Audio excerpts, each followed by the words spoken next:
are such a genuine gem. Thank you for clicking on this video. I'm Brooke McKenna, but today's case is the 14-year-old Teacup killer case. Now, I'm also bringing back a series that you all seem to be very interested in, and that was Kids Who Kill.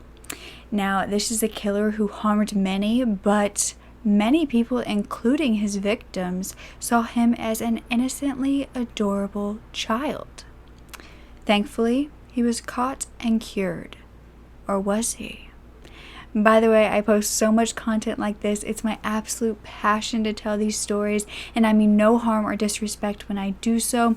So if you would like to support me in doing so, all you have to do is make sure you are subscribed with the post notification bell on, give this video a thumbs up, and leave a nice comment down below. I also want to give a huge thanks to the sources that helped me find the information for this case, and that includes Fred Dinniage Murder Casebook, Biography.com, Watford Observer, Great Crimes and Trials of the 20th Century, and The Guardian. They will all be linked in the description below if you would like to read from them. Now let's get back to the story. So it was 1962 in England, and the young family lived in London. This consisted of Fred and his son Graham and his daughter Winifred, and their stepmother named Molly. Now, they were an average family with kids who were going to good schools, getting good grades, and they were extremely intelligent children. And they also had, the father and the stepmother who had decent jobs, and they were doing well. It was a family that didn't really have too many struggles in life, especially not financially. And so they lived in a place called North Circular Road. They had a garden in the back, and everything was going great for them. But that would all be interrupted on April 21st when Fred would come home to see Molly kind of convulsing in the back garden. She was on the ground, and he immediately called for 911. Or 999, I think it is in the UK, and they would get an ambulance and get her to the hospital immediately. Molly was rushed to the Williston General Hospital, where they did everything they could to figure out what was wrong, to help her feel better, to ultimately save her life. Unfortunately, they were not successful, and she would pass away that night. Her last words was that she just wanted to go home and cook dinner for her family. Now, at this point, they believed that her cause of death was prolapse of the spinal bone, which was caused from a previous car accident she had been in and was thought to have just gotten worse over time, which ended with her death. She was gone at this point regardless of her cause of death, and her family was devastated. She had been perfectly fine that day, and now she wasn't coming home. The funeral was held shortly after, and strangely enough, family members began to get sick at the funeral, after the funeral, and they believed that because there was kind of a food arrangement, a platter to eat while they were there, that possibly some of the food was old or had mold on it or something that was giving them food poisoning, and that's why they were all getting sick. And Molly's uncle, Frank, actually said that he went to put pickles in his sandwich, and immediately after he ate it, had to run to the bathroom to throw up. But nobody really thought that anyone could have ill intentions, especially at a funeral. Molly was then cremated by the wishes of her family, and life went on. Except for Fred was really upset, and he was dealing with his grief of losing his wife, but he was also dealing with symptoms such as stomach cramps and headaches and vomiting, and this wasn't just because of loneliness or grief. It was much more than that, and he had no idea. As the weeks went on and the pain got worse, he could no longer handle the excruciating feelings, so he went to the hospital, he checked himself in, and they were doing some testing on him, and that is when they were baffled getting these results back, because it appeared as though he had either arsenic poisoning or antimony poisoning. And antimony is actually pretty rare and used in things such as batteries, flame-proofing materials, paints, glass, and pottery. And the doctors believed that he was lucky to be alive. In fact, one more dose and he would have been dead. At the same time, his son Graham, who was in the hospital room, said that he knew the difference between arsenic and antimony, and he began to describe it to the doctors as if they didn't know, which some of them might not have, because they were still struggling to figure out what had actually happened to him. And his son Graham seemed to know more than them. And that is when Fred actually looked at Graham and told him to get out. He was terrified at what his son was saying. Fred, however, was not surprised at what his son was saying, and basically what the doctors were implying when they talked to Fred about the fact that his son knew so much, because he had suspected something long before this. In fact, the whole family had, because every time after they had dinner for about a year now, they had gotten sick. At least one of the family members had to go and throw up. They were confused at first, but then they started to realize that the youngest member of the family, Graham, had a chemistry set that they had bought him. And he would often use the utensils and the different teacups and the forks and the spoons and the bowls to do his chemistry experiments. So they believed that he had not washed them out well enough. And so he was basically poisoning them without knowing, because they just weren't being washed properly. But they had no idea the extent of this truth. Graham told them that he was doing his best to clean off everything, yet the poisoning and the sickness continued, and Graham himself would get sick too. And so everybody really didn't know what was happening, and this continued up until Molly had died. Now, before Molly had died, Graham's older sister Winifred was actually taken to the hospital 6 months prior. It was November of 1961, and she was on her way to work when she collapsed. Now, the doctor said it was belladonna poisoning, and this is known as deadly nightshade and is extremely toxic when actually ingested. And so Winifred said, I didn't take this. How did it possibly get in my system? And that's when she got out of the hospital and she went and told Graham that he needed to be more careful with his experiments, because she, in fact, thought that he had something to do with it too. But all this time, he was just an innocent little prodigy chemist who worked on these childlike, small-size experiments that nobody thought could do any harm. As much as the family wanted to believe that these were just coincidences, that just simply wasn't the case. You see, Graham was born on September 7th of 1947 to Fred and his mother, Bessie, because remember, Molly is his stepmother. And so his mother actually passed away from tuberculosis about 3 months after he was born, and his father was so grief-stricken that he could no longer take care of his kids, Winifred and Graham. And so Winifred actually went to her grandparents, and Graham went to his aunt and uncle. His aunt was Winnie, his uncle was Jack, and they took really good care of him for a few years, and he really bonded with them throughout this time.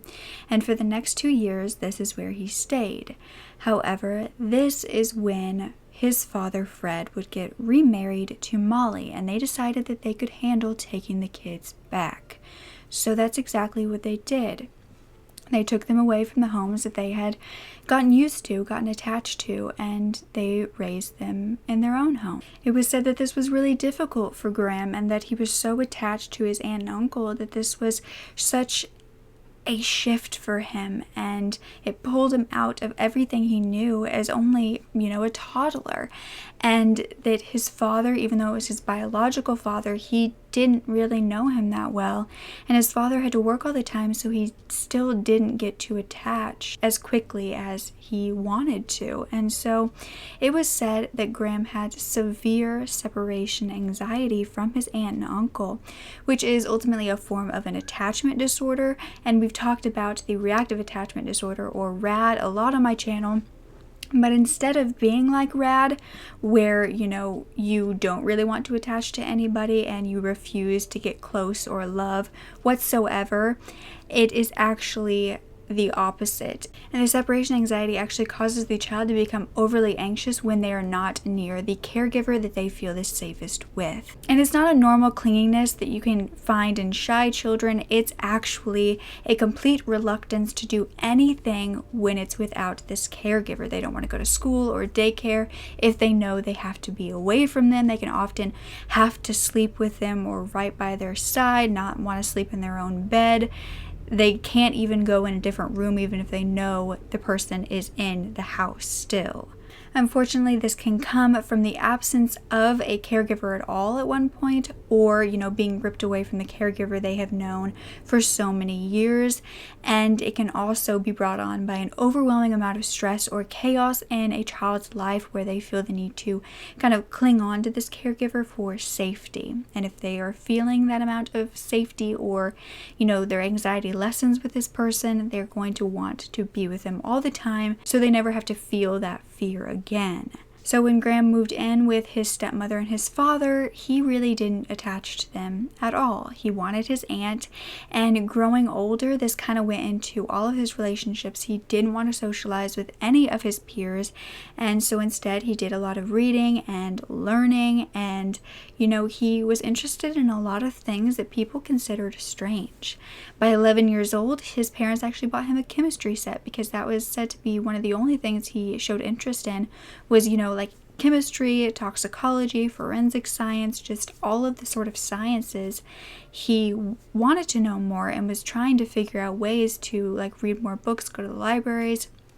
And so they bought him just a little set that was meant for kids to be able to learn without it harming them or others. And because he was still 11 years old, school wasn't yet teaching him this. So he was well above his age as far as in the sciences and learning all of those.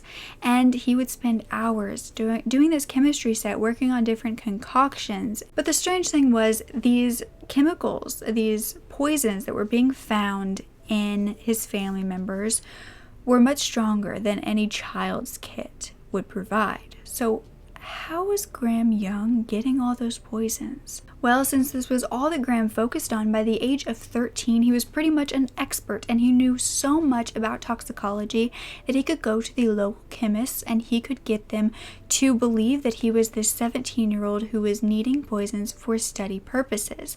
And so it wasn't that hard to get during this time, so they would give it to him, believing he was so much older and experienced because he could tell them more than they actually knew about these poisons. So he would walk out of there with antimony, arsenic, thallium, and they just let him go. They willingly gave this to him, and he would also scour trash cans at pharmacies and try to find any sort of poisons that were thrown out. Now at school, it was said the only class he participated in was chemistry, and that every other subject bored him and he could care less about it. Around this time is when Graham was also showing interest in Adolf Hitler and told everyone that Adolf was simply misunderstood, and he began to wear swastikas, and he read books about murders of infamous poisoners, especially one who killed his wife called Dr. Crippen. He also read books on Wiccans and local covens, and he was said to start to participate in sacrifices where he would use cats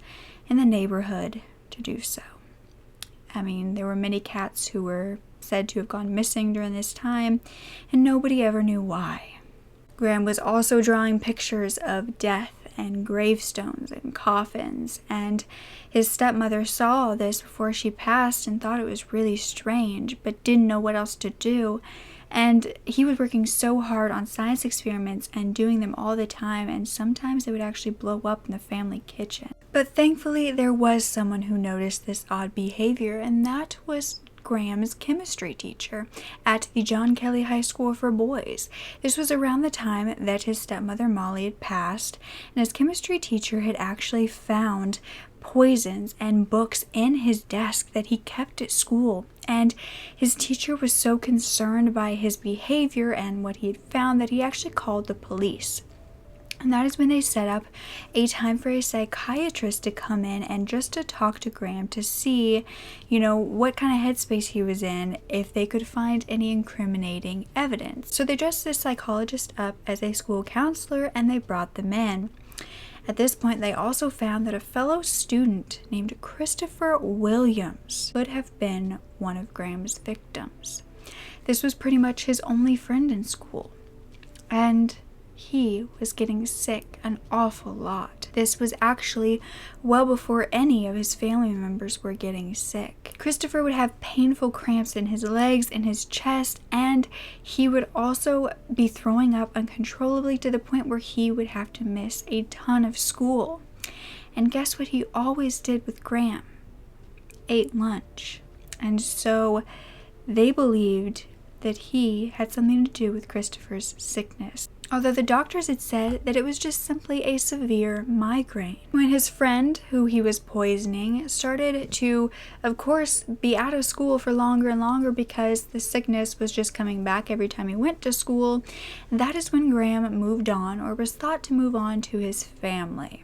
Another classmate of Graham's had said that Graham would always carry around a small vial of poison in his pocket. He would take it out, he would look at it, he would call it his little friend. And he was also thought to be poisoning cats and frogs at this point, and that was dating back to when he was 9 to 10 years old. He was known at school as the Mad Professor. The more they looked into his, how he interacted with his peers and what they thought about him, the more concerned they got. So a month after Molly's death, on May 20th, the psychologist came into the school to interview Graham. The police now had a strong feeling that Graham was responsible for his stepmother's death as well as the poisonings happening around him. The only problem was Molly had been cremated, so they couldn't necessarily look into her autopsy or exhume her body to find out if this was true. The psychologist talked with Graham for one session, and as soon as he left, she called the police. The psychologist would say he appeared to be bragging about his knowledge of, poisons and chemistry, and this really scared her. Now, the next day, Graham would go to school like normal, without a clue that his house was being searched while he was there. When they got to his bedroom, they couldn't believe their eyes because there were poisons galore inside his room. I mean, enough to kill 300 people. Graham got home from school that afternoon with no idea what awaited him, because if he did, he wouldn't have been carrying poison on himself when he got there. This was antimony and thallium, and he was arrested and brought in for questioning right then and there, but he said he had nothing to do with what was happening. However, when Graham was told that they knew he did, that they had found the poisons, he admitted to not only poisoning, but to reveling in the power that it gave him to not only have the poison, but to use it. The friend that had seen Graham with his vial and always carrying it around in school then came forward to say that they had heard Graham talk about poisoning his stepmother, and that he even brought in a graph showing that he was measuring how sick she was getting compared to how much poison he was giving her. He was allegedly putting antimony in her tea every single day, and when that wasn't going fast enough, he finally put thallium in, and that was the same night that she passed away. Now, what his father didn't tell people when he found Molly in the garden was that he had looked up and he had seen Graham looking through the window at her, but not doing anything to help her. He was taken to trial a few weeks later on June 6th, and that's where he would plead guilty to poisoning his father, his sister, and his friend Christopher. However, because there was no evidence that he was the one to poison his stepmother, and that is the reason she died, they could not convict him of murder. All they had was an attempt to poison his family and friends. The psychologist at the trial said that he was a very serious danger to society and that his intense obsession with drugs was likely not to change, and that he was able to complete this cool, calculating crime and that he would do it again. Now, he was only 14 years old at this time, which I think you can skip over pretty easily in this case due to the amount of knowledge and pure intelligence that these crimes would have taken. You can forget that this boy was only 14, barely in high school, and the mind of a psychopath. And he had already murdered, well, allegedly, but many believed he had. But because of this, he could only be committed to the Broadmoor maximum security psychiatric hospital, where he was sentenced to a minimum of 15 years. Now, this actually made him the youngest inmate to be there in 80 years, and he was put into a separate room because of this. His family would visit, and they would say that no matter how long he had been in there, it didn't appear that he was changing. He would ask them for matches and still talk about his intense obsession with chemistry. And that is when another inmate named John Barrage would pass away inside this hospital. And his cause of death was found to be cyanide poisoning. This didn't seem possible to everyone inside. Nobody had access to something like this. Well, they didn't realize who was in the hospital with John, because Graham had found a way to do it. He was a teenage poisoner who cared more about chemistry than his own family, so of course he wasn't going to care about this fellow inmate. Now, when the prison authorities talked to Graham about him possibly doing this or what he had done, he simply said that he used laurel bush leaves to extract cyanide and poison John. Unfortunately, this was not recorded in the autopsy, and his death was ruled a suicide. But it was in fact a murder. Now, inmates told the staff that Graham wanted to go down in history as the poisoner of all time, the greatest, the most infamous. Even hearing this, Graham was given a job in the kitchen at the hospital. Nurses and the inmates would often find that their drinks tasted really funny, and they wondered why. On multiple occasions, it was actually found that Graham was putting sugar soap in their tea that was used for preparing painted walls, and he was the one to pour drinks for everyone. Thankfully, this was caught before it went out to everyone, or they would have all been involved in a mass poisoning. But after a few years, Graham seemed to really calm down, and he wasn't doing this anymore. Was he? Many thought he wasn't. And it was 1970. He had spent 8 years inside, and doctors began to say that he was cured, that he was no longer experiencing these thoughts, and that maybe he should be released. So in June, he was recommended for release, meaning he would be getting out 7 years early. And he would actually go on a test run before just being released, where he would be out a week so they could see how he would do, and he would go to his sister's home and stay with her. He actually wrote her a note prior to coming saying that the friendly neighborhood Frankenstein was coming to stay, and everything went smoothly. So, on February 4th of 1971, he was officially released, and as you expect, this didn't go well. At 23 years old, he was a free man, but he was cured, right? Apparently, everyone had just decided to ignore something in his file. Something very important that he had told a nurse. He had told her that he was going to kill one person for every year he was in Broadmoor. This was written down, and yet no one seemed to care. And because of this is not where Graham's story ends, and it's not where the victims list ends either. Because in the next years of his life, we're going to see a cover-up that ended in many more tragedies. After being released, Graham would live in a hostel and attend a government training program where he would be working on store management. This was basically to give the inmates jobs afterwards, give them training to be able to work. And you want to guess what happened there? Well, there was this strange stomach bug going around that nobody could really find the cure to or find out what exactly it was. It was this mystery virus, and a man named Travis actually had stomach pain for about 2 months, and doctors couldn't figure out why. Thankfully, the program did end, and no one had died, but they had no idea that they had just survived a killer. Graham kept in contact with his sister Winifred, who had gotten married and was also willing to forgive him for what he had done to her. However, his father didn't feel the same, didn't want him back in his life, and this was because he had killed his wife, and he just wasn't ready to forgive him yet. Graham would often go back to his old home and his old school and walk around, and this was said to be because he loved to see the fear in people's faces when they recognized him. Now, I told you that Graham lived in a hostel at this time, but what I didn't say is that a man named Trevor Sparks, who was 34 years old, did as well. And it will be no surprise to you that this man began to experience pain and cramps in his stomach. And Trevor was said to be Graham's friend. But after so many months of dealing with so much pain, he actually took his own life. Now, Graham was an adult, meaning he needed to make money somehow. So that is when he decided to get a job at John Hadland Laboratories. And this was a photographic supply firm which used thallium. Now, this was a perfect place for a poisoner. And unfortunately, this lab that hired Graham had no idea of his past.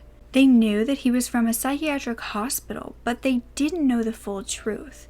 You see, they hired him because it said he was of above intelligence and that he was a hard worker. When they reached out to find why he was in this psychiatric hospital, they received a medical certificate about him saying that he had a personality disorder but had made a full recovery and was fit for discharge. Graham would tell them he suffered a nervous breakdown following the death of his mother that happened in an incident.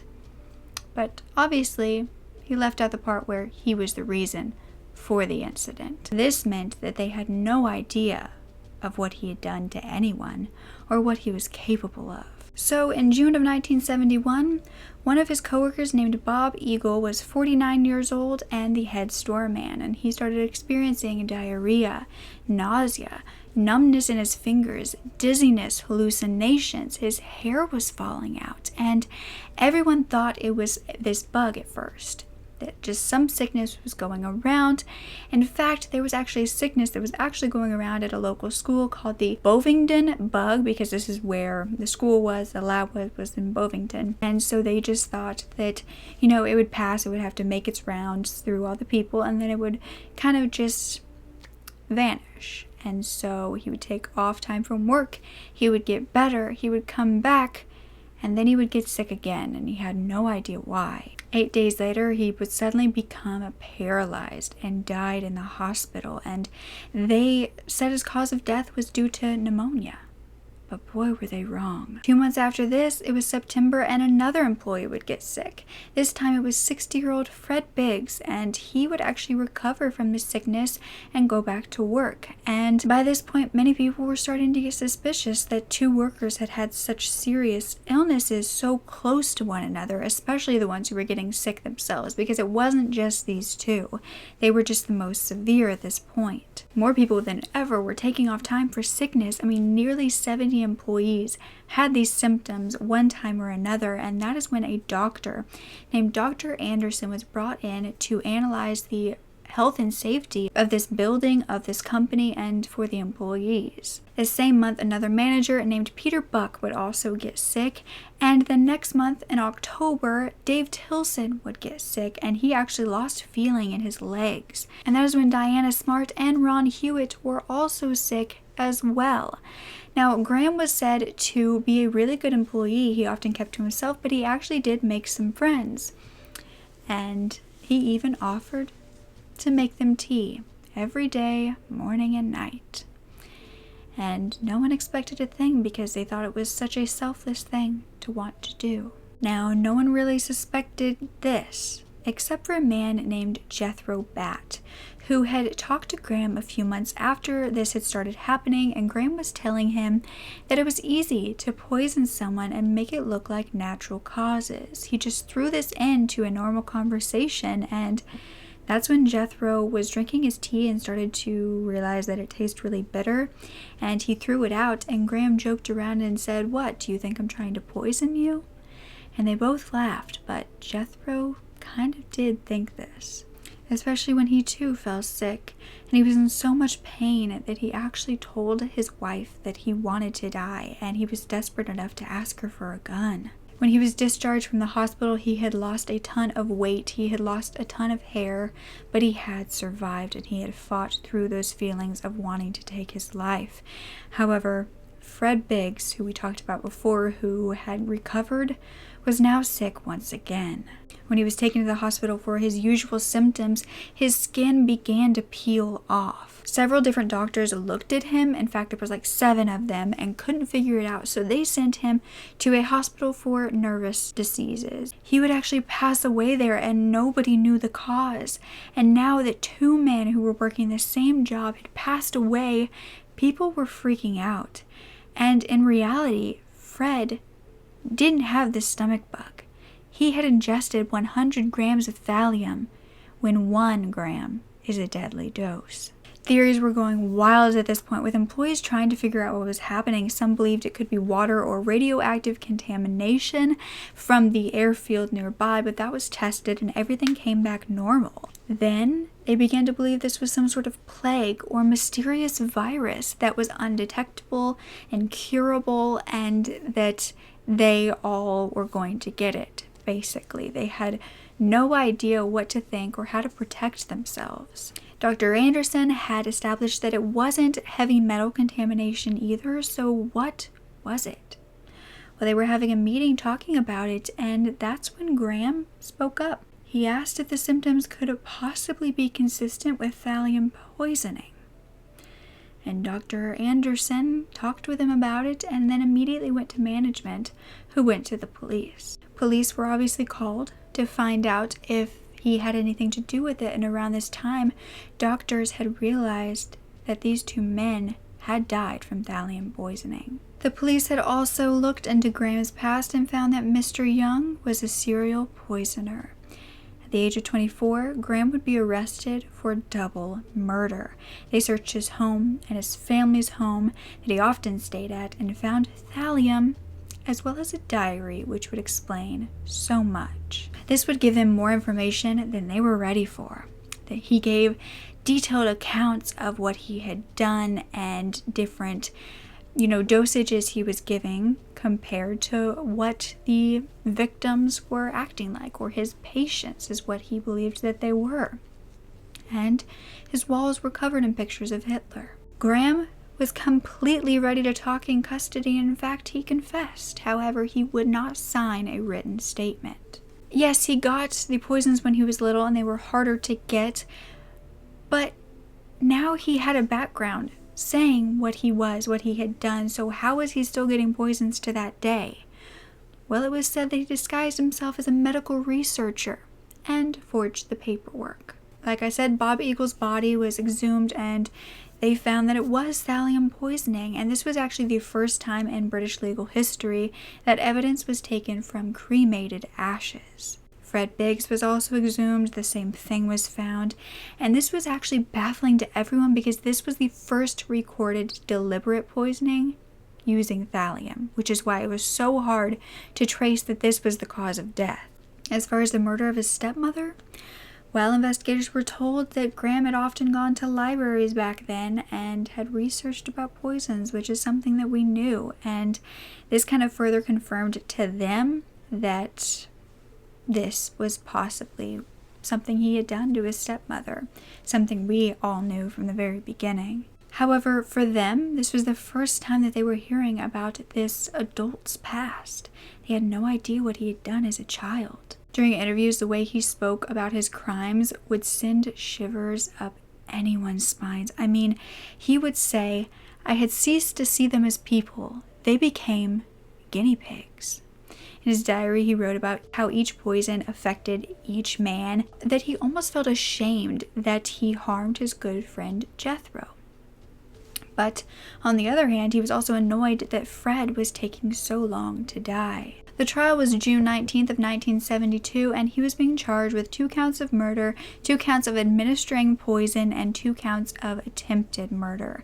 And, even after the verbal confession, Graham would plead not guilty. He said he only confessed to the investigators because he wanted to rest from interviews and read, and that he had no reason, no motive to poison anyone. However, that's what made it so scary. He really didn't have a motive, other than his joy of it. Unfortunately, this trial had nothing to do with his stepmother's death, who had gotten no justice, and the prosecutors would say that he didn't need a motive beyond his sheer fascination of watching the development of symptoms. The jurors knew nothing of the crimes that he had done previously. However, they did hear from the loved ones of the victims that were the men working in this laboratory and what they had gone through. They went into excruciating detail about how much pain these men had gone through, and it wasn't long until a verdict was reached. 1.5 hours later, Graham Young was sentenced to life imprisonment 4 times. The media grappled onto this case, and Graham was said to love this. He loved the attention, and he would try to appear more sinister anytime someone tried to take his picture or talk to him. And that is why, obviously, we have this picture, which is so infamous and creepy. But as much as we want to say, oh, that's just, how he looked, this is how he posed. This is how he wanted the world to see him. And I think it's really interesting that we know that, because he hated being called the teacup poisoner, because it was so, it sounds more dainty. It sounds less scary, which I love that is his name and that he hated it so much, and it kind of knocked his confidence. But he wanted to be known as the world poisoner, and that's not what he got. He was this weak, self-conscious, lonely, tiny, angry man. Now, he asked if he felt remorse for what he had done, and he said, "What I feel is the emptiness of my soul." Now, at his trial, it was also recommended that the public sale of poisons be reviewed, and the Home Secretary also reviewed the control, treatment, assessment, and release of mentally unstable prisoners, as Graham was one to be found to be cured and then let loose, and then a few months later he killed again. It was found that he never stopped being a killer. He always was. He just found how to play the system. And if inmates could find how to play the system, that is scary. This actually led to the Arvold Report being published the next year to monitor prisoners after being released. And I think that this is something that needs to be looked into and updated everywhere. I mean, this happened so long ago, and I don't really know how much has been put into updating it, but I can tell you that this happens so often. And the release of inmates that just shouldn't be released, but they fooled whoever they needed to into believing they were cured. Graham was put into the maximum security prison at Parkhurst on the Isle of Wight, which is the home of Britain's most serious criminals, and there he was actually said to meet Ian Brady, who is one half of the killer couple from the Moors murders, which is so infamous, and Ian was said to be attracted to Graham, but he said that Graham was not interested in him and only excited by power, clinical experimentation, observation, and death. However, they were friends, they did play chess together, and Graham was said to now be sporting a Hitler-style mustache. It was now 1990 when Graham died of a heart attack at 42 years old.